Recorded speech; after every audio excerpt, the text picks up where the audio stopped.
And welcome back to another episode of Key Factors Podcast Real Estate AF, where the AF stands for And Finance. And I'm your host, Mark Jones, and we are powered by LoanBot, the smarter mortgage matching app, now available on the App Store and Google Play. And the past couple of discussions, we kicked around the idea of hard money. We talked about builders. We talked about builder incentives. We spoke with some brokers to get their opinion on that concept. And now I want to kind of slow it down a little bit and bring in a guest that I think you guys should hear his story. I definitely want to learn more from him. You may know him from the, correct me, it is TM3. Yep. Nailed it. Okay. Yep. TM3 Impact. TM3 Impact. So without further ado, Tomas. Yes. How you doing? Man, blessed. Yes. Blessed and highly favored. I'm excited. I like that. This studio is legit. You guys did a great job. Thank you. Thank you for inviting me to be on a podcast. Absolutely, Yeah. man. I saw your episode recently last week with the Garcias. Yes. Fantastic discussion. Yes. I loved hearing more about them. My brother went to school with them, so I get to hear bits and pieces here and there. But that was a good conversation. It was. It was. And like I like to start every episode, similar to the way you do, Yeah. tell me a bit about yourself. Yeah. But instead of cliff notes, I want Yeah. to know the whole thing, man. The whole thing. That's Okay. right.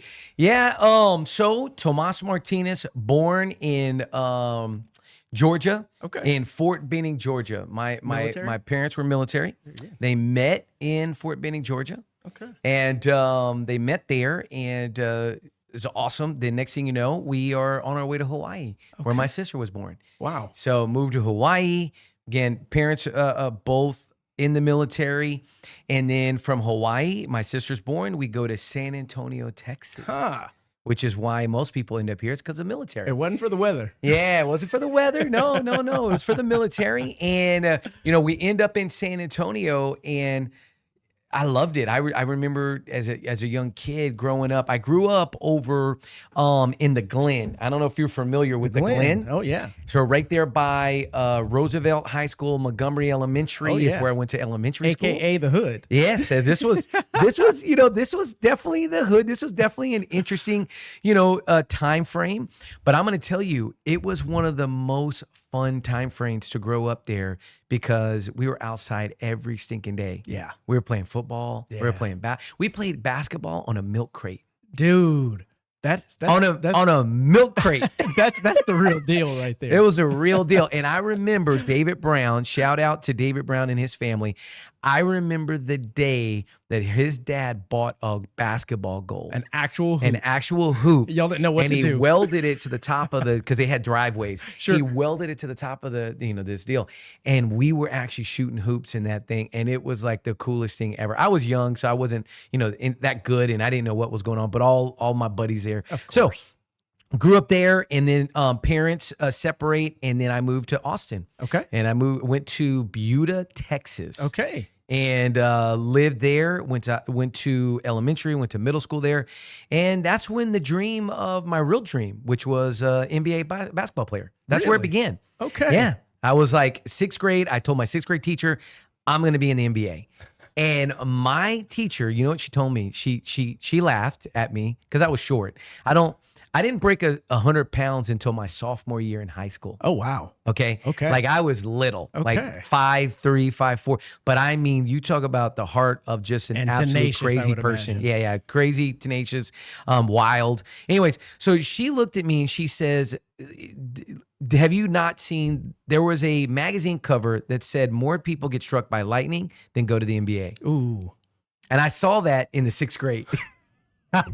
Wow. And I'm thinking, hey, you can't take my dream away from That's me, right. you know? How much time Yep. did you spend outside after that? Like, come on. Come Nah, I on. was just, man, I was like, listen, man, I'm this dream is going to keep going. I'm not worried about my bad English teacher in sixth grade. So then what ends up happening is sixth grade tryouts happen. Okay. And I've shared this story, but the gist of the story is I call it the net story is I practice all summer. And I mean, I did layups. I'm doing jump shots. I'm doing everything. Michael Jordan style. Oh, yes. Posters, That's know right. it. I had all the posters. So get to the tryout. I can't wait. I'm in line and they had us all lined up at the free throw line. And I'm thinking, If it's layups, this is I'm gonna get picked. Yeah. If it's free throws, I'm definitely gonna get picked because I can shoot free throws. If whatever they're doing, but I don't hear any basketballs bouncing. I don't know what's going on, and it's a long line of kids. So I finally get there, and you got to understand, our gym had a carpet. Okay. We had carpet floors. Wow. Okay, that's how old I am. Yeah. Carpet okay. floors. Okay. Okay. You've never played on carpet, Mark. I can tell by your reaction. You played on carpet. You know. See, JC, yeah, you know. Hey Siri, is what they're talking about actually real? It's real, bro. It's real. Carpet floors. Yeah. Wow. And that was like during that time. Hey, your mic is live. You know, all you gotta do is pull the trigger. Yeah. During that time, too. that was a thing. Carpet floors. It was a thing. So I'm standing I get to the free throw line, and the coach looks at me and he goes, "Touch the net." And I'm like, okay, I'll touch the net. I run and jump. I didn't even get close, Mark. Ooh. I didn't even close. So I didn't get put with the A team. I didn't get put with B team. I got put on Go team. Really? Otherwise known as C team. Yeah. Otherwise known as Water boy. you're not playing. Yeah. You're not going to play, right? And so basically C team was a team where you got pennies, you got a penny, and you played each other. Oh, really? Yeah, that was C team. Okay. We didn't. There wasn't even another team. Right there wasn't even another team to play. So I'm on C team, and I remember. I just remember going. I went home. I was completely dejected. Told my mom. I was like, my coach, and he basically told me. He said, "Yeah, you're just too short. I just wouldn't even play basketball. Go do track or something, or whatever." I go home and tell my mom I'm quitting. I'm not going to play basketball. She's like, "You're not going to quit. You need to go tell your coach. You're going to prove him wrong." Oof. Like just straight up, just go tell your coach you can prove it. So I stand there, and they say, "Hey, my mom told you I got to prove you wrong." That's right. That's what my mom said. So I played on C team. After the first couple of games, they realized that I can't be on C team because I was just dribbling up and down and scoring all the points. So they moved me to B, and then from B to A, and then that kind of like was like that moment, that shift where in my mind it was like, okay, if you put in the work and you don't quit, stay consistent, there's gonna be opportunities that come up. Yeah. That was kind of that building block. Wow. And so that led to playing basketball in high school, going to college and playing basketball, played at Wayland Baptist in Plainview, Texas. Yeah, little bitty town way outside of Lubbock, but north of Lubbock. And so went there to play basketball. And all of that was based on that one moment of my mom saying, "You're gonna go tell me you're gonna prove your coach wrong." So after a year there, I got in a really bad car accident and moved back to San Antonio. Okay. My dad said, "Hey, come back. I'll pay for your school." So I go to UTSA. And that's when, my life started really kind of shaping. I met this amazing guy named Rafael Linares. Okay. Fellow Boricua. My father's from Puerto Rico. You need to know my father's from Puerto Rico. My mom is from Virginia. Okay. So the perfect match, right? Perfect yin and yang. My dad came, just to give brief history with my grandma. They came from Puerto Rico to New York, 3 brothers, all 3 of them. They all came, single mom, moved to New York in the middle of winter with no jackets and 3-piece suits, and started their life in New York. Wow. And then that kind of started their life. That doesn't happen. My dad doesn't meet my mom, and I'm not here, right? So all of that.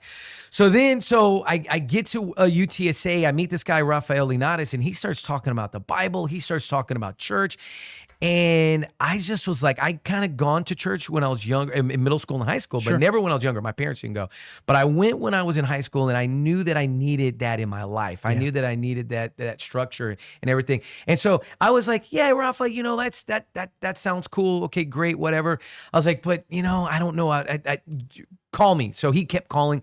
Next thing I know, I meet him at the campus. I start studying the Bible, and my life changes. Isn't that amazing? And get baptized, in my whole world view, everything starts to change. And it was amazing. I'm part of this amazing campus ministry at the time. And during that time, I actually, right before that, had met Christina, my wife. Okay. So her and I met at a quinceañera. That's a whole nother story. Totally separate from being at UT. Yeah. Well, it was actually 2 weeks before I started college at UTSA, my second year. I met her at a quinceañera. Okay. Yeah. Good, and so we had kind of started meeting, and then I started going to church, and then so we were friends, and we were talking.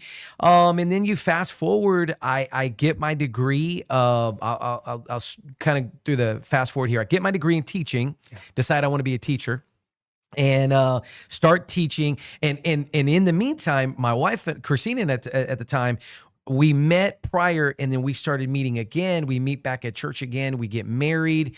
That was, let's see, that would have been 99. So I'll be married 26 years in December. Congratulations. Yeah, it was a big deal. Congratulations. That's a big medal that I love. It really is. Yeah. I just hit 14, so I know what you're saying. Yeah. And getting past that 10 and it's just, it's, you don't see it as often. You look back and you go, we've gone too far. Let's just keep going. Yeah. Well, my wife says her thing is we renegotiate every year. We got to renegotiate. What are our terms? Yeah. So anyway, so we get married. I start my teaching career, and then we're kind of off to the races building our, careers. And there was a moment in time where my wife gets into new home sales.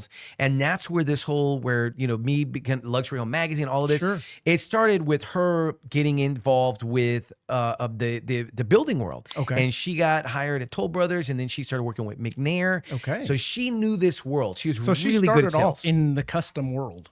She was in that, not in the very beginning, but she kind of went to there. She went to that direction and got involved with McNair, worked for McNair for a long time. And then that's when we started to see, because I was still in teaching full time.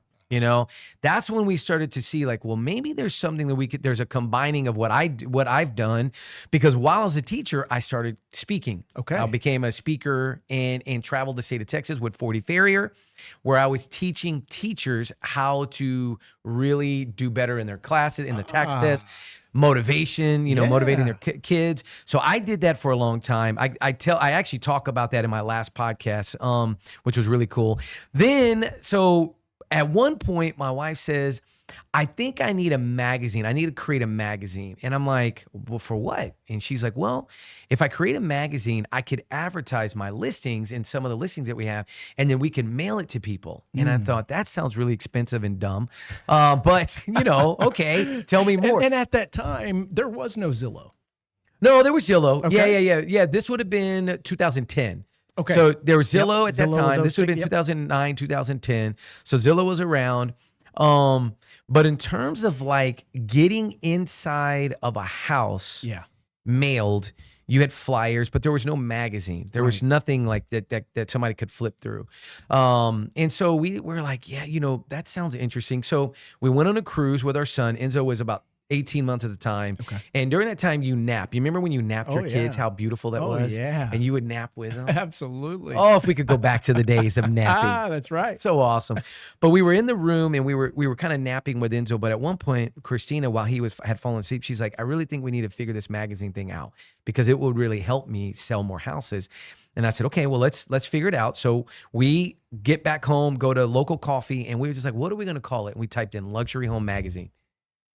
And lo and behold, it's a franchise. Available. Oh, wow. No, it's a franchise. Already there. It was already out in existence. How cool. Okay. Nationally. So a lot of people don't know that about the publication. That Luxury Magazine is all over the country. And so at that time, we're of course, both of us are like, it's already somebody already has it, because any franchise you look at, someone owns. Yep. I remember the first time I ate at a corner bakery. Okay. And I was like, we got to bring it to San Antonio. It already purchased. Already done. And it didn't show up for like another 4 years. Oh yeah. That's how those work. Anyway, so she, my wife, we type it in Luxury Home Magazine, and there it is, Luxury Home Magazine, and it doesn't exist in San Antonio. Okay. And we were like, yes. So we started doing all the research. We call the guy, get him on the phone, and then it became like this, this conversation. Let's talk about it. Start dating. Yeah. We start dating. Does San Antonio, does it even support? Correct. A luxury home. Yeah. Now, when I first started talking to agents, a lot of agents said, no, it doesn't in the very beginning. Really? They're like, this is not a luxury city. And at that time, you had probably a handful of agents that were selling that line of product. Yeah, there's about 40. Yeah, well, about 40. Two handfuls. Yeah, two handfuls. Yeah, it was about 40 agents. Now, this is the crazy part. In 2011, when we launched the magazine, there were only $77 million homes that sold. Wow. In the whole year. That's it. That's it. The whole year. Wow. And it's just funny to hear. Which proves their point. It wasn't really a luxury market, really, right? correct. It really wasn't in the beginning. Wow. Yeah. Yeah. So I was right at the cusp of launching that when we only had 77 houses sold for $1 million. Holy cow. Yeah. And most realtors that I hear, and I used to do classes at Sabor and classes at Champions, and one of the first things that they want to aspire to do is become $1 million listing agent. Oh, yeah. And it's like, guys, there's not enough yet Yeah. to compete with what you have out there that are already doing it pretty well, Yeah. to be honest. Yeah.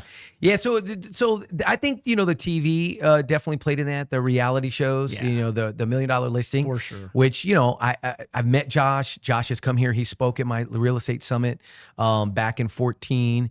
And I think that kind of plays into that, right? Sure. That idea.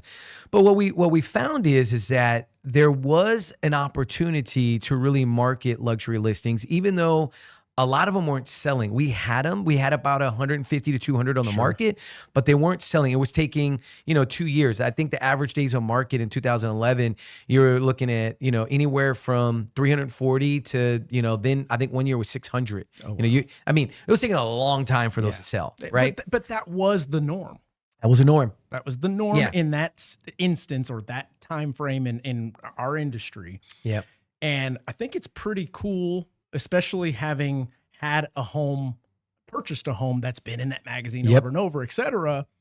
It's cool for someone that is selling their home to be able to go somewhere. They see your magazine, they pop it open, and sure enough, there's their home that they're trying to sell. And I don't know if they get upset because it's still not sold, but they definitely get that feeling of ownership and, you know what I mean? Appreciation for what they've done, what they've built, what they've paid for thus far. Right. You know?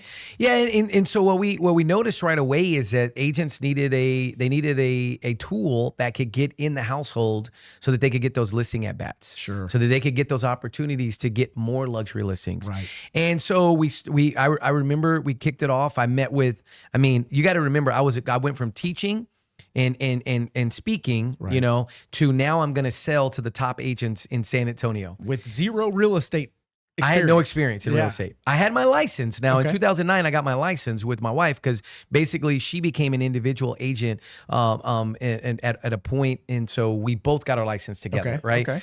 So I had a license, but I wasn't like really practicing real estate. I was a teacher, and then I was my wife's buyer's agent. Okay, so she would send me. Here you go. Here's a buyer. Go take him, drive him all around the city. And I'm at SeaWorld, showing houses on 151. We realized, during that time that this was probably not going to be our long term, but something was going to come out of it. And that's when the idea of the magazine came out of that, is that we need a tool to sell. My wife got a really, really nice listing, and we put it on the cover of Homes and Land. Oh, very cool. And I can't tell you how pumped we were to get that. It was a $900,000 listing. Got it on the cover. We paid this really fancy photographer. I want to think we paid him like $600 to get one photo of the front of this house because it was a very unique house. We got this cover, and I think my wife has it somewhere. We got to pull that out. Frame at some point. it. But we had that cover, and like we thought, we're the bee's knees. we are going to get so many phone calls. We're going to have the phone ring off the hook. That's awesome. Everyone's going to know who we are. This is going to be the greatest thing ever. We ended up getting like 3 calls. We got 3 calls. It was good. We got another opportunity, which for a listing, which is what you want. Sure. But the reality was that wasn't necessarily what sold the house, but it was what put it in front of people that this house is available. Most definitely. Right. Yes. And that was Homes and Land that didn't even get direct mailed. No. I was the first sales rep for Homes and Land. Were you? Shut up. When they came to the market in 2002. Get out. My friend bought the franchise here. Greg? It was Wick Comegys. Really? And then he sold it to someone. Wow. That's so cool. I was the first rep that, the distribution to get them in HEBs. And Yes. Yo, Yes. that's JC on the mic. JC. I forgive me, I did not put his camera on. That's awesome. That's how I got a taste in real estate. I love it. It's a great way to learn the system. It's a great way to learn the business. Yeah, most definitely. And so unfortunately, Homes and Land went out of business. I think it closed like 5 or 6 years ago. The one here in San Antonio, which I was bummed because there's now a gapping hole missing for stuff below $1 million. Sure. Things in that lower than $1 million, because typically everything in my magazine is $1 million and up. Correct. But anyway, so it's a national publication. We bring it to San Antonio, and in the beginning, agents were just like, I don't know how this is going to work, but we got the first one going, and then from there, it just took off. Wow. It really it was a lot of hard work. Oh, I'm sure. There's Reinvesting of your money, Absolutely. like constantly. Taking We're throwing the big parties. risk. big risk. Absolutely. Every issue we had a cover party. Wow. And those cover parties were like everybody wanted to be So at a you cover were just party. pouring into this Everything thing. was pouring back into the business. Now, Everything let was me pouring ask back you, in. Yeah. did you have investors at the time, or were you investing your own funds and taking that risk and going, okay, I hope this pans out or I'm donezo? And I Yeah. speak from experience. I've been CEO of 2 separate tech companies that one, all my money, the next, half my money. And then it was like, okay, mama said, you need to find some investors. Yeah. Well, this is an interesting, this is an interesting story. My dad, he's going to hear this podcast. And again, I'm excited to share this from two aspects of it. Number one, I went to my dad in the very beginning because I was scared. I gotta be honest. I was scared out of my mind. Here I am a teacher, and I'm gonna go start a luxury real estate publication. Right. And I'm a realtor, but I don't really know the real estate world like these agents do, right? I understand marketing. I understand it to a degree at that point, but I'm like, I remember sitting down with my dad. I go, Dad, do you want to invest in this? Like, I need some money. Yeah. Yeah. Yeah. And we had talked to other people about it, and everybody was like, they were kind of hesitant. And I remember my dad going, you know what? He goes, the best thing that you're going to do is, he goes, you need to go do it on your own.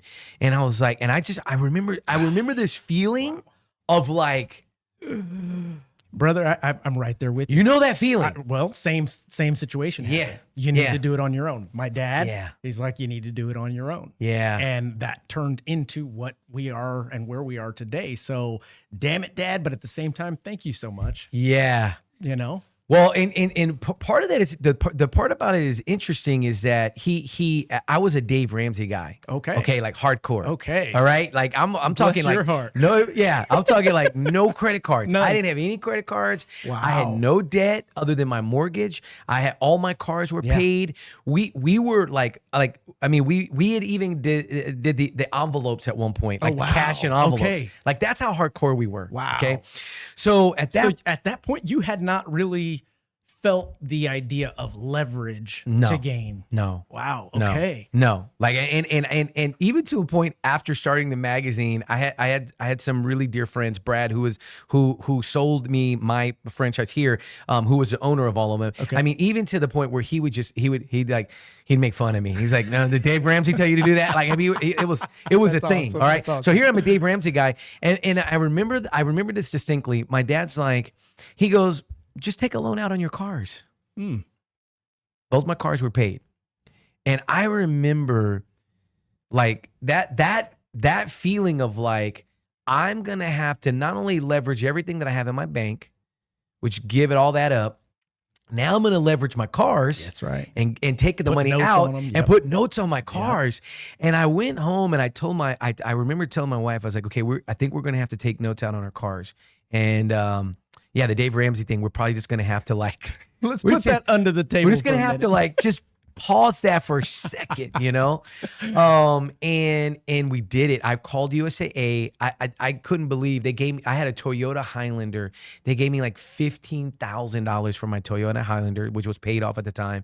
And it was used and it had 160,000 miles. Sure. And I'm taking a $15,000 loan on Yeah. this car. And then I had my wife had a BMW X5 and we took out a loan on that car. And I just remember sitting there going, okay, here we go.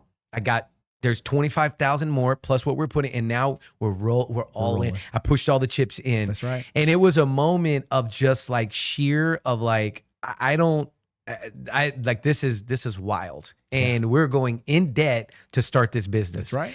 And so then fast forward, I remember there was a moment of like, I'm calling these agents and I'm literally banging the phones, calling because we're trying to launch it. Absolutely. I'm You're a getting startup. meetings. I'm a startup, That's you right. know, I'm meeting with all the top agents. I'm getting in the door with them. I'm sitting down with them and no became my vitamins. Wow. Like no Oh, was yeah. like a vitamin Go to for me. the no, baby. That's right. I just need you to tell me no, so I'll stop bugging you. Just tell me no, you know?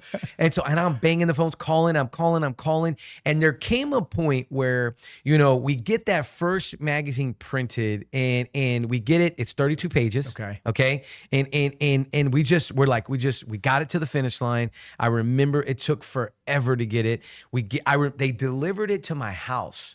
in an 18-wheeler. Wow. Okay? Wow. Imagine that. Oh, An yeah. 18-wheeler pulls up.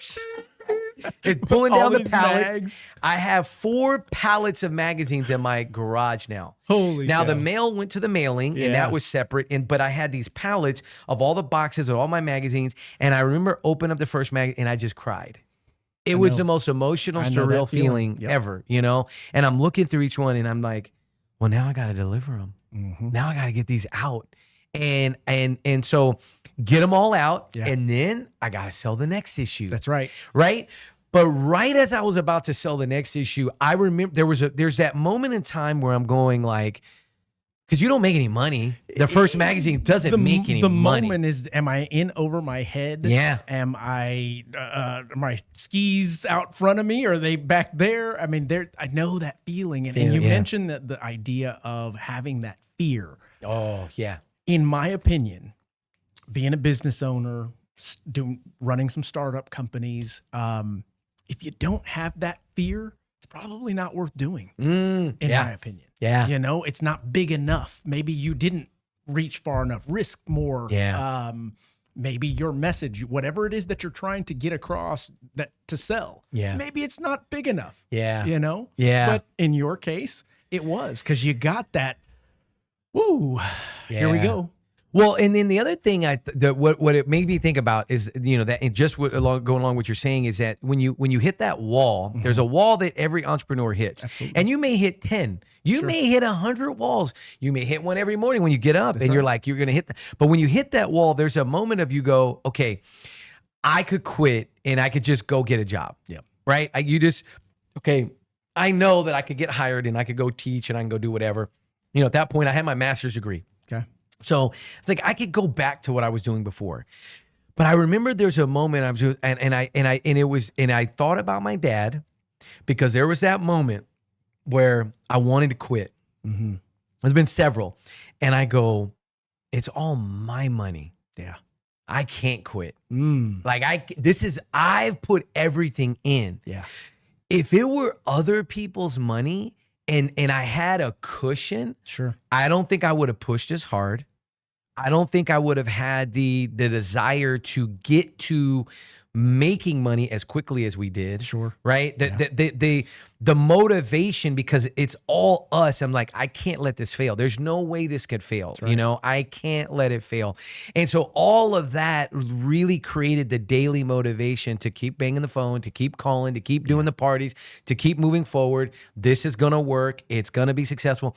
And by issue 3, we're profitable. Wow. You know, so by issue 3, now we're making money.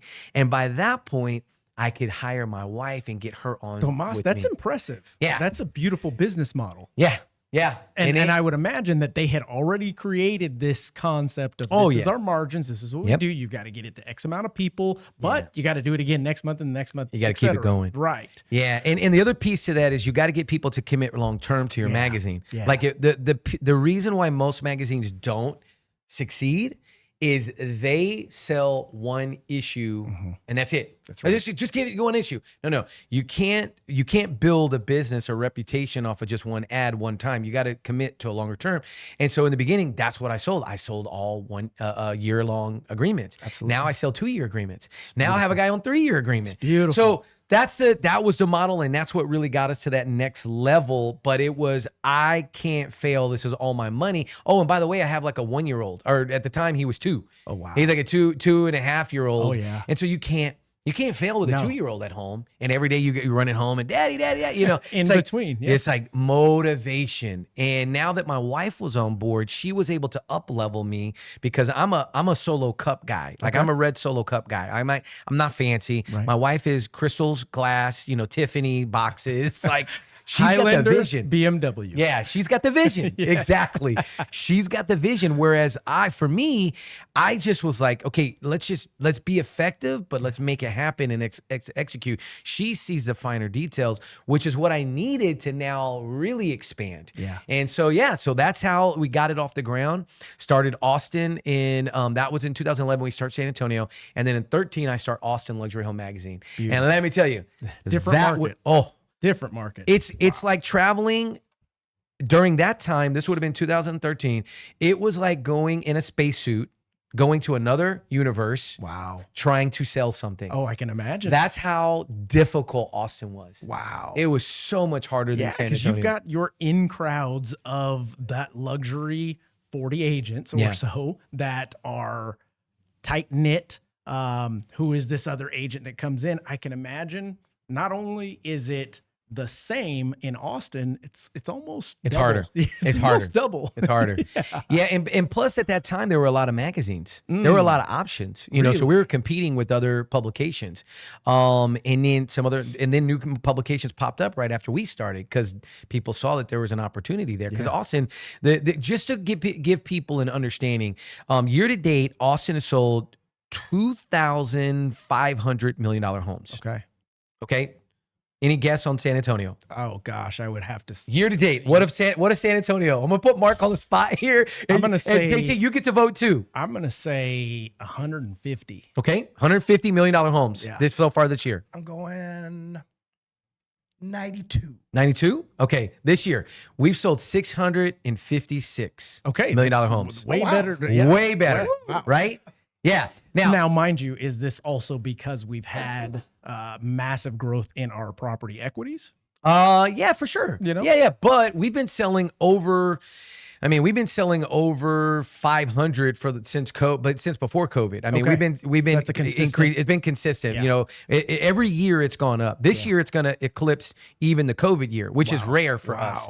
Whereas Austin right now is flat. Austin's luxury is flat. It's not growing. Yeah. Where our luxury is up around 13 to 16% this year over year. Now, let me ask Yeah.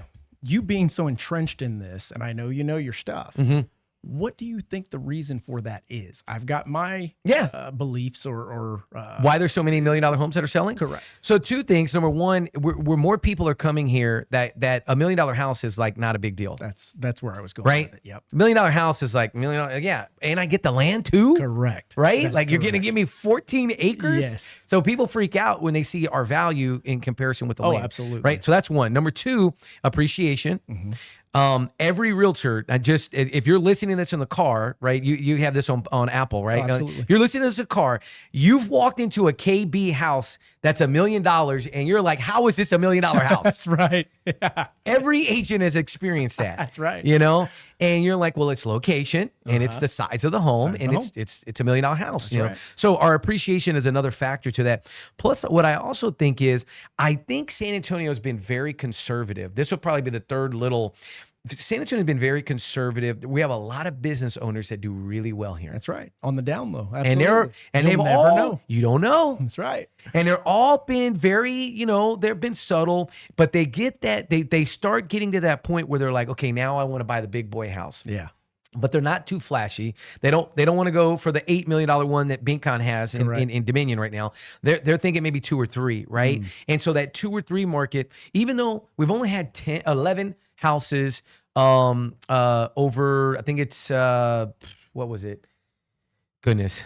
I have the statistics. Over what? I think 3 it's million or something? once you get to 3 million, I think we've had 9 houses sell over 3 million to 3.999, and then I think it's a 51 from 2 million to 2.999. I think it's 50 houses. Wow. In that little band, it's 50. Wow. But once you get above that, we've only had 20 houses that have sold above 3 million. Wow. Okay, so that's where you start to see the even bigger difference between Austin and San Antonio, because those numbers jump dramatically. I'm sure. But Yeah. all that to say is, I think what's happened is that a business owner is like, I'm ready to make the jump, and they're going for a bigger house. Oh, for Now, sure. mind you, all my statistics are MLS. Okay. I don't have builder. Yep. I don't have Off the books Off stuff. the books, the non-MLS stuff that sells, and there's there's still a quite lot. a bit. Yeah, absolutely. But that's in every market. Austin's the same way. So that you've got, so now our market can handle. I mean, there was $900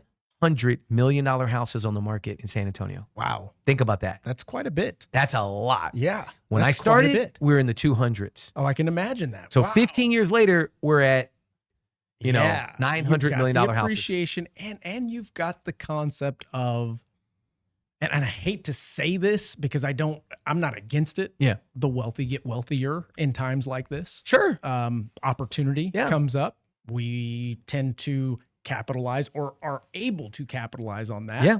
And now what do we do with the money? Yeah. You know? Yeah. And real estate is one of those. And estate's I'll a good tell you, I know that, Florida's talking about, getting rid of property taxes for your primary house. Oh, yeah. Can you imagine? Oh, I can't imagine. I If dream that about it every night. happens, if that happens, I mean, now the $1 million house doesn't seem so crazy, right? Now No. the $4 million house doesn't seem so crazy, right? Absolutely. But it's only on your primary residence is what I'm hearing that they're talking about, Hey, right? I'll take 30 grand a year off any year. Yeah. And it'd be incredible. Absolutely. It'd be incredible. So that's part of it. But I think to me, the one thing that really worked and the reason why we were able to have the success in San Antonio is the events was one. And number two, just really taking care of the clients. Yeah. Like doing what we say we do. Sure. We direct mail 17,000 magazines. Wow. I mail 17,000 plus magazines in San Antonio, every single issue. Wow. It cost me a lot of I'm money. sure. My book is over £1. It weighs over £1. Wow. So it's very expensive to mail a magazine, okay? Then we print 24,000 copies in San Antonio, Okay. right? So the other 7,000 are hand distributed all over the city. We're at HEBs and Title so companies, In et cetera. terms of distribution, we're putting it where people can see it. And same thing in Austin. I print 20,000 in Austin, 15,000 are direct mail to the most affluent houses. Sure. And we base that, it's a forced mail. You don't have to subscribe. Nope. We base You're that gonna get off of your property values and we send it to you. Oh, I get it every month. Yep. Of course you It's do. like, that's beautiful. Yep. Of course you do. That's awesome. So, Yeah. of course. So, now, at what point within your journey, you had the magazine rolling? It still requires, I'm sure, plenty of your time. You've got your wife that's helping you out in this instance. When did you make the transition to the motivational speaking, the engagements that you're doing? And I'm seeing them all over the place. One day, when I grow up, I want to be like you type concept, you know? And people will come to me and they'll say, well, you've got the podcast, you've crushed it in mortgage, you've got these companies. Why aren't you a motivational speaker? Yeah. Well, I'm not there yet, in my opinion. Yeah, I have okay. not done enough thus far that I'm on autopilot. Yeah. I'm still working to make the next jump in where we want to be in life, to Right. be honest. Right. What was your indicator? Well, because I was a teacher, I think there's a natural progression to teach realtors, right? Or to teach whoever's in front of you. No, you're 100% Right? correct. That is the one thing that a lender and lenders out there listening, you want to gain more realtor relationships, teach them something, give them value, something they can use to make more money, to help their family, et cetera. Yeah. Back to you. Yeah, and so that was one facet of it. And then I remember at one point when I got into the space, the CE credits were like a big deal. People were all like, well, can you do CE credits? Because I was teaching classes when I started Luxury Home Magazine. I started teaching realtors, and I was like, well, I'll get the CE. So I did the CE thing, and it was a pain in the butt, but I did it. And it worked, and I was like, okay, that's cool, but I don't want that to be my main focus of teaching, right? To do the CE credits, but here's the thing, right? I got in 2014. I remember like vividly. I ran into a client, and he's like, yeah, I'm on my way to John Maxwell. I'm going to be a John Maxwell coach. Oh. And at that time, I was like, what do you mean you're a John Maxwell coach? Like I was a John Maxwell. Like I read all his books. Yeah, same here. All of them. And I mean, what do you mean you're going to be a John Maxwell coach? What does that even mean? Right. I'd never heard of this concept. And he goes, well, I'm going to go and you get certified and you become a coach, and they teach you how to coach. They teach you how to speak, and they teach you how, do these things. And I said, well, I know how to speak. I've been doing that. I said, but I don't know about coaching, and I don't know about this masterminds. And then it was the training. Okay. And so I literally, my wife and I were standing there with the gentleman, and I go home and I go, what do you think? And she's like, you're going to go. Now this is 2014. We'd only had the magazine at that point 3 years, Okay. right? So we're 3 years in, and you're trying to like make everything work, and you're trying to make it's not like we're making a killing. No. But we're making enough to where it's like, okay, this is a sizable investment. Sure. And I remember they called me. So that was a Thursday. They called me on a Friday. The event was the next Monday. Oh, wow. Zero time to think, get ready. Right? Wife says we're going. Wife says you're gonna go. That's right. And I'm like, so I'm talking with this person, and I'm like, okay, what's the investment? And they say it, and I'm just like, I don't even like. So I said, she goes, well, if you do it now, it's going to be this, Mhm. right? They do the whole, Oh, like of if you do now, it's That's going to be right. this. Oh, and you get this, And so I was like, I said, I have to call my wife. It's a sizable. I mean, it was like almost 10 grand, right? And I call her and I said, I'm freaking out right now. Mhm. And I said, I just need you to tell me if this is crazy or not. And I said, it's very expensive. And she goes, it doesn't matter. Mm. You're going to do it. And I was like, you don't even know the price yet. Like, what are you talking about? I love was it. like, Christina. I you know- love it. I said, it's 10. She goes, but cut me out. She goes, it doesn't matter. She goes, you need to do this. Yeah. You're going. So call them back and hurry up so you don't lose your That's spot. right. You know what I mean? So I call back that weekend. I'm on a flight. I'm there. I'm in front of John Maxwell. And here's the thing. I don't necessarily think of myself as a motivational speaker because Okay. I think this will help you if Okay. you would allow me to speak into you a little bit. Please. I don't think of myself as a motivational speaker. I think of myself as a teacher that's got some content and some things that I've learned in this life, right? Things that things in what I call my toolbox. Okay. And I have all of this stuff in my journal, but all these things that have been I've collected over time in nuggets, wisdom, books. I see all your books here, things, what I call battle scars that you've Sure, had, sure. right? All of those lessons have led you up to this very moment, That's right. and you can share that in a way that is motivating, but doesn't mean you're necessarily a motivational speaker. I see. You follow me? Absolutely. It's the presentation, It's- how you're it's a packaging it up. presentation. Absolutely. Yeah. I call them landmines because Yeah. the idea is I've gone through many landmines. My Yep. goal is to keep you from stepping on the same ones I have. Love it. But there, in many cases, you have to step on that landmine because it needs to hurt. for It you needs to learn. hurt. I love it. You know? And so just that story of you could create a class called I've stepped on some landmines and so should you. Mm, And that's your class. I love it. Right? I love it. I've stepped on some landmines and so should you, That's right? And the Claude, remember that. And literally the whole class is about, I'm going to tell you my top 5 landmines and what I learned from each one of them. That's your class. It's motivational, Oh, for sure. right? But it's also educational, which is really, I want to educate you because what I don't want is I don't want people to come see me speak and walk away feeling motivated, but then the next day they don't know why and they don't do anything. I want them to come in and sit with me and be educated and then walk out and go, well, Tomas says I got to do that. I got to do that. And then go do it. You know, that's the difference, I think, between motivational speaking and teaching. Oh, most It's a definitely. huge difference. Yeah, you nailed it. And so you could do that tomorrow. You could do that today because you've already got the stories. You've right. already got the knowledge base. And the cool part is you've run businesses, you've run people. And so now you've got the systems because really what realtors need, they need systems. Correct. They don't They don't have 'em. realize most of the time that they are running their own business. They're business owners. That's right. They're entrepreneurs. Yep. And a lot of them don't know it. Yeah, you are correct. You are correct. JC, where are we at on time? I love this. Say it again. Okay. Yeah. Got about 15 more minutes. Cool.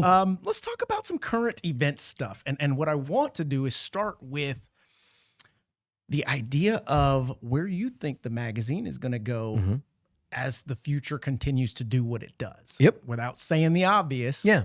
What do you think? Yeah. As far as, so, you look at the magazine, I think that people, no matter what, still want to touch and feel and open something. Yes. Like when you get your magazine, you look through it. Absolutely. Right. Yep. So I don't know if that's necessarily going to go away. And then one of the main reasons is Restoration Hardware. Okay. Okay. You know that store. Absolutely.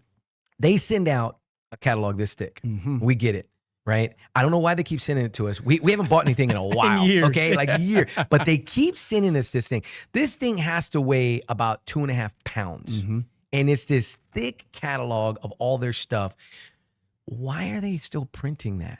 Because paper's cheap. It's cheap. Yeah. They can get it in front of a lot of people. Absolutely. Right? And it's that the feeling that someone gets when they're going through it. Yes. That feeling of renewal, that feeling of opportunity, potential. Yep. What could we do? Goal setting. I'd like to do this. And this almost the same idea of the magazine that you have. It's sexy. Yep. It sells. It sells. You know, people Yep. want, whether you are living in a luxury home currently or aspiring to live in a luxury home, Yep. or even hating on people that live in luxury homes. You're still gonna look. You're still gonna look. You're still gonna look. That's right. Yep. Yeah. You know? So I look at it like from a perspective of I don't see that changing. Now, does something evolve with mail that we don't know of? I don't know. I don't know if mail really changes. I don't think it can. I don't think it can. That's right. So like mail can't change, and if mail can't change, then this avenue is going to be a long time for this Absolutely, changes, right? yeah. So then you go, okay, so that kind of plays us out maybe 5-10 years, right? So that's the aspect of it, because this is a male determinant type business. Now, the evolution of this, a lot of magazines, what they started doing is they realized the expense of mail. And so a lot of magazines just said, we're not going to mail anymore, right? But that's the whole bread and butter of what I do. Because if you truly want to get aspirational, the best place to do it is on their coffee table. Yes. I need to be on their coffee table. Right. I need to be in their mailbox every issue 6 times a year. That's right. I need them pulling it out and going, do you see this? Yeah. This is crazy. Look at this $8 million house that's on the cover. I got a house that's going to be on the next cover. It is absolute. People are going to go, where is that house? They're going to freak out. Awesome. The house is completely surrounded by water. It's on a peninsula. Holy cow. It is the coolest photo And of this a is house. San Antonio? This is going to be on the cover of San Antonio. Wow. How cool. People are going to be like, where is this house and how much is it? Yes. And then they're going to say who owns it. And who, like, how, like, Wow. at one point we're looking at the photo and the photo has a garage that's in the water. So I want you to imagine garage doors and they're going down, that part of the house goes down into, it has a garage for your boat. Wow. Wow. Now in Austin, that's kind of like, that's No the big thing. deal. No big deal. Everybody knows about that. Absolutely. Brother, people in San Antonio, like, you got a garage for 3 boats and jet skis and like, Wow. so all that to say is, I think the aspirational aspect of, I don't think much of that changes. Now, how do we evolve as a company? Sure. Well, we are evolving as a training company. We're going to become not only just this aspirational publication of where people can go to see luxury. Correct. We're going to start teaching agents aspirationally, how can you start selling How this to too? become that. How do you get to this level to sell luxury homes? Now, can everybody be a luxury agent? No, but people can aspire to that and start learning some of these techniques. Most definitely. They can start learning.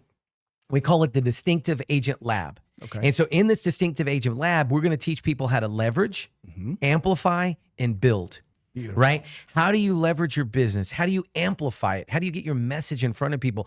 How do you build your business? How do you scale? Sure. Well, a lot of realtors don't know how to scale. You're exactly correct. You know, so that's going to be the evolution of where we're going. We're going to be doing more events. We're going to have the Luxury Real Estate Summit in February 2026, possibly the end of February, March. We're just finalizing the date this week, but that will be at the JW Marriott. We had it last year. We had over 530 agents that came to that event. Wow. Don't miss it. Wow. It's going to be an amazing event. And it was this year. It's going to be another amazing one next year. So the evolution of where we're going is teaching, training, and using all the skill sets that I've had with everything that I've done and with all the agents that I've worked with. And now let's take it over and help agents so they can aspire to that. Leverage even bigger, add more value. Add more value. I love that. Yep. I love that. Wow. And there's many out there that think, yeah, the magazines, that paper stuff, it's just, I don't even use it. But then when we're bringing it back to the idea and concept of luxury homes, that goes out the window. Yep. It truly does. Yep. Yeah, it's impressive. What's man. a niche? And this is what people need to understand is that there are riches and niches. We all know that, right? But when you have a niche of luxury real estate, everybody wants to look at those houses. Yeah. I don't care who they are. You're correct. They not only do they want to look at them, they're like, can we go walk in them? Yeah. How do I gain access? And how do we get that? Well, this year we did the Dominion luxury tour. We had 6 houses there with some of the builders, Burdick, Lifestyle by Stadler, Jim Bowles. We also had who else was it? We had 2 houses with Roberto Kenningstein. I mean, people were walking through and seeing these houses. You don't get a chance to see those houses. You are correct. It's very rare. As a matter of fact, I used to throw an event. We did it for a full year, and it was tacos and mimosas. And Okay. we would have luxury homes that we would gain access to, and we'd get them on a big tour bus and take the realtors around. They were packed every single time. Yep. And it's because for that reason. Yeah. normal agent, your typical agent does not get the opportunity to even set foot in that because they don't have a client that you go to see that home. Right. And most homes like that, by appointment only, most of the time. Or funds. You got to have the funds. Show me the funds, or the listing agent's going to show up. Yeah. That's what they do. Yeah. Which that's impressive, but what it takes to sell those types of homes. Yeah. You know, Yeah. you get one opportunity to sell $8 million, $4 million. That doesn't happen every day. Yeah. For your layman. For sure. Yeah, no, that's impressive. For sure. So, Very and impressive. part of that evolution too is getting back to that whole evolution of Luxury Home Magazine. Is the magazine is, I think, is always going to be what it is. It is a tool for agents and businesses. Like, think about right now, if you wanted to get in front of 17,000 of the wealthiest people in San Antonio, what would it take to get in front of the 17,000 of the wealthiest people? Because remember, on Facebook, you can't do that. Oh no. They're They're probably not there. Well, and they're not there, right? But you can't target based on Correct. wealth or any of that. So how can you do it in San Antonio? It's Luxury Home Magazine. That's right. It's the only way that you can get in front of that type of client. That's right. And so the evolution of that also is now training. We're going to do 4 workshops next year that we're going to be helping not only businesses but people understand brand. You know, today I'm a big Grant Cardone, and on the class today I'm on Cardone University. My whole team is on Cardone University. Okay. We learn every single day, and we're learning the process of sales every single That's awesome. day. And today was branding is more important than marketing. Oh, I have to agree with that. Branding, Become a household name. they need you. How? They need to know who you know? are. Absolutely. If they don't know you, they can't flow you. Well, and it's the same concept of what old timers used to say. If you build it, they will come. Yeah, Not no. in today's world. Nope. They have to know about it. Yeah, yeah, and so all that to say is that's kind of the evolution of where we're going, and training company, coaching company, giving people the ability to access that world, to understand how to be a part of that world. That's awesome. Yeah. Man, that's awesome. Well, Tomas, I mean, this has been a great conversation. I've learned a whole lot about you. Thank you. Is there anything that you would like to tell our listeners about you, the future, and what you're doing, which you've already told us quite a bit? Yeah. Let me ask you, what is one thing that, besides the family, because we know that that's the ultimate motivator, and I believe in doing things through Jesus Christ himself. He uses me. I know he uses you. 100%. Besides those two factors, what is something that motivates you nonstop? Because, and I'll preface with, I don't care how successful someone is or much they say they are motivated, like myself, there's still something that continues to motivate me to push forward to the next venture, the next failure, so to speak. Yeah. Well, I mean, I think one thing that motivates me is you got to marry well. Who you marry matters. Yeah. And I have a whole class on this on my YouTube. Who you marry matters. Because if you marry the right person, they're going to be a motivating factor so that you grow. Yes. They're going to be a motivating factor, like, hey, you're going to go take that John Maxwell right. class and you're going That's to pay the right. 10 grand. And well, where's it? It doesn't matter. We're going to figure it. We'll find the money. That's Don't worry right. about it. So you need to, so my wife is a massive motivating factor. We leave on Saturday and we're going to be on the Ritz-Carlton cruise line. Very cool. And this is, we're cruisers. We love to cruise. I mean, we've been on a lot of cruises, but this is not cruising. This is yachting. This is a whole different level. And we're going to be on the boat with Grant Cardone. And this is a mastermind cruise. Last year I was on it. There were 3 billionaires that were on the cruise. Wow. Okay. And so the motivating factor for me is that you've got to get around people that are doing things way bigger than you. So when you start getting around people that are doing things at a bigger level, listen, your dreams get way bigger. Yes, that is very true. Right? Happened Your to dreams me. get You're right. way bigger. And I mean, my dream at one point was like, it's funny that I don't think I've ever shared this. My dream was I wanted to live by a golf course. Okay. I just wanted to live by a golf course. And I didn't even make the dream to live on the golf course. Okay. My dream was so weak. I just want to be close by. I just want to live by a golf course. You know what I mean? It's like, that's so general and vague and weak. You know, it's like, Tomas, come on, dream bigger than that. But that was my dream. I wanted to live by a golf course, right? That was kind of the dream and the motivating thing. And then I remember my son gets in the golf, and then we start talking about, well, maybe we need to join a golf club, right? Maybe we need to join and be a part of like a golf club. And that to me was so foreign. I didn't grow up playing golf. I didn't start playing golf really and truly till I was probably 30 or 40, right? Okay. I'm 50. I just turned 50 in September. And here's the thing. I literally was just like, I want to be by a golf course. Well, I didn't do it. And then we started talking about this membership. And then we pulled the trigger during COVID, and we're like, okay, we became members of a golf club. And I can't tell you how weird that felt for like 2 years. It was, I didn't even tell anybody I was a member at a golf. I wasn't even, because it was so big. It was so outside of my world, And so became a member at TPC, and I'm golfing there all the time. And I'm really not telling you, I'm not talking to any about it, right? And then as we're there, I told my wife, I was like, we probably should move. And then we end up moving, and we sold our house in Stone Oak, and we moved across right by TPC. Okay. And I can see where my house is from the golf course now. That's awesome. Right. And so the thing is like, I think the one motivating factor I tell people is like, sometimes your dream, like you'll have those dreams. And like, for me, I wasn't a big goal writer. Okay. And I've shared this with people. I wasn't really a big goal, like write goals down. Sure. That wasn't my thing, because I'll tell you why, because I knew I had to do the work to go get it. That's right. So I didn't want to write down my goals. You didn't want to set the expectation that you could fail against. Yeah, absolutely. I didn't want to fail. Yeah. Right. And because I was like, well, so then as you start going to more workshops, as you start, you see, I've been to Business Mastery with Tony Robbins. Yeah. I've been to John Maxwell 4 times. I've been to all these workshops with Grant Cardone. I've been on this cruise, and you start getting around people, and you start realizing, Grant Cardone's jet that he owns. And the helicopter he owns, all of those were dreams that he wrote down when he was broke and didn't have anything, when he had nothing. Yeah. And he would write down these visions, and he would say, okay, I'm going to have the G5 or the G whatever, the global. I'm going to have, and he kept talking about it, and he played this game. And so this is the game.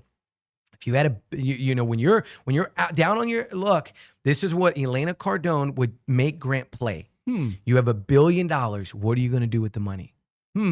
And that's when they were down on, like, things were hard, right. When the car business went to everything, and because they did all their business based off coaching the car business. That's how Grant Cardone got started. She's like, okay, Grant, I want you to spend $1 billion. What are you going to buy with $1 billion? And this was an exercise that they would play. And so one of the things that motivates my wife and I is not stuff. It's not the stuff. It is the exercise of going, I need to think bigger than just, I want to be by the golf course. Yeah. I need anything bigger than that. Right? Absolutely. To where now I'm a member at a golf course. Oh, and by the way, I live by one. Yes. But I went the long way to get there because I just didn't want to write it down. So what if I had written it down sooner? Wow. Who knows? Right? It could be way different, right? It could, that vision could be I could be further along in the journey. That's an incredible practice of going, and it's going through the motions right now, then putting yourself in a position to go through the game time situations to get there. You know? And that's an incredible practice. I would probably start incorporating that personally. Because for me, similar to you, I did not dream big enough until I started meeting people that became a part of my circle that were doing much older than I, but at the same time, if he can do it, I can do it. Type concept. And if he can talk about it, I can listen. 100%. Okay. So I became that sponge. And the idea was, let's get in different rooms. Let's get in different circles. And that's how I'm going to shape who I'm going to be moving forward. And now we're here. And the other piece to this, so that motivation, right? So the piece is who you marry matters. You need to make sure that you've got somebody that's motivating you, right? That's pushing you. And then the other piece to that is get in a Bible study. Oh, most definitely. I'm in a weekly one with a bunch of gentlemen. Absolutely. Are you doing the Every Man a Warrior? No. This is a Bible study we do every week. Matter of fact, we had it this morning. A couple of guys from high school that, nice. Charlie Kirk situation happened. We got together and said, hey, man, time to stop being quiet about Yeah. it. Let's do our weekly thing. Yeah. And let's invite other men that are great. We're not doing it for show. We don't publicize it or anything like that, but definitely I recommend that as well. Well, yeah, I can tell you, I got Gilly. Shout out to Gilly Mendoza. He invited me to Every Man a dude. Warrior, and I thought it was like a hey, we're going to get together for like a week. No, it's like a 30-week process, and it is. I'm telling you, I'm serious when I say this. Like when you get in a group of guys and you're studying the word like that, it's motivating. Absolutely. Because no matter where everybody's at, everybody's having some wins. Some people may be in some losses, but everybody's having some wins, and you get to share in that, and you get to be together, and you get to read.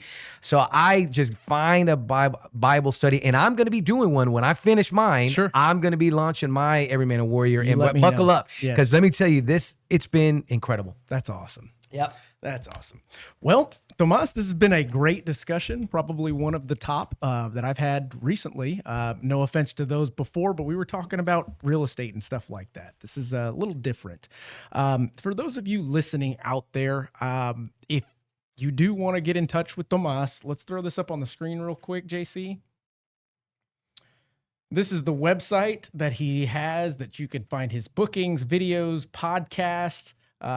His podcast is top notch, has different conversations with individuals, by all means, all walks of life. Let me see here. Here's the luxury magazine where you see all of the beautiful things and sexiness, that goes on in San Antonio. And finally, guys, thanks for joining and subscribing. We're now at 30,600 subscribers and rising.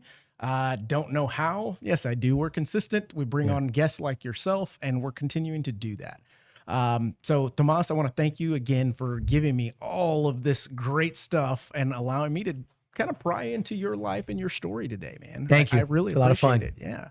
Yeah. Those of you out there, we appreciate you. My commitment to you is to continue to bring you guests just like this so that we can be transparent, and give you guys some nuggets out there. Hopefully you can take some of this stuff to the bank and cash it. Until the next one, check you later. Are you getting better every single day? That's the question, right? And it's just taking small steps. You don't try to get it all done in one day, in 1 week. Check the streets right to your animal packs. Check the streets. If you're still sending out pre-approval letters and praying your realtor send you the next lead, you're already behind. Top producers are winning because they're giving their agents more than just rate sheets and donuts. They're giving them LoanBot. With LoanBot, you can offer realtors a white-labeled, co-branded digital mortgage tool that they send straight to their buyers. It's like giving them a mini loan officer in their pocket. Available 24/7, fully loaded, and branded with your name and their trust. Buyers can self-diagnose, compare loan programs, check real numbers, search properties, and explore down payment assistance without blowing you up at 10 p.m. And the best part? You see everything, every scenario, every lead, every milestone. You're looped in the whole way. LoanBot isn't a widget. It's the referral machine you've been waiting for. Here's the deal. Your realtors can get it from us directly for $9.99 a month. But it'd be in your best interest if they got it from you. Either way, they're going to get it. White labeled, co-branded, transparent, and more. Sign up for your demo with our team of innovators.